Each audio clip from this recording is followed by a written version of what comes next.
ദൈവം നമ്മെ അവൻ്റെ കാരുണ്യത്തിൻ്റെ കൈകളാക്കി മാറ്റിയിരിക്കുന്നു. വേദനിക്കുന്നവരിൽ അവൻ്റെ സ്നേഹം പ്രകടമാക്കാൻ രോഗികളെയും ദരിദ്രരെയും സേവിക്കുന്നത് ദൈവസ്നേഹത്തിൻ്റെ ഏറ്റവും മനോഹരമായ വഴികളിലൊന്നാണ്.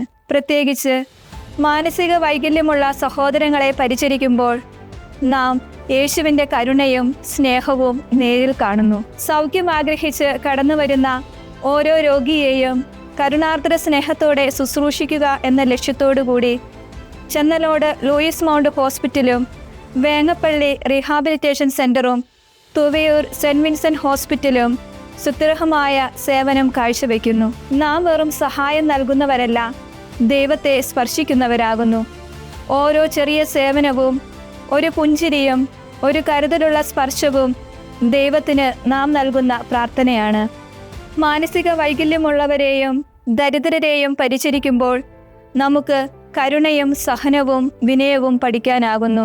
വേദനയുള്ളിടത്ത് ആശ്വാസം നൽകാനും ഒറ്റപ്പെട്ടവരോട് കരുതലോടെ സമീപിക്കാനും ഓരോരുത്തരിലും ക്രിസ്തുവിൻ്റെ മുഖം കാണാനും അനേകരെ പുതിയ ജീവിതത്തിൻ്റെ വെളിച്ചത്തിലേക്ക് കൈപിടിച്ച് നടത്താനും ഞങ്ങൾക്ക് ഇതിലൂടെ സാധിക്കുന്നു.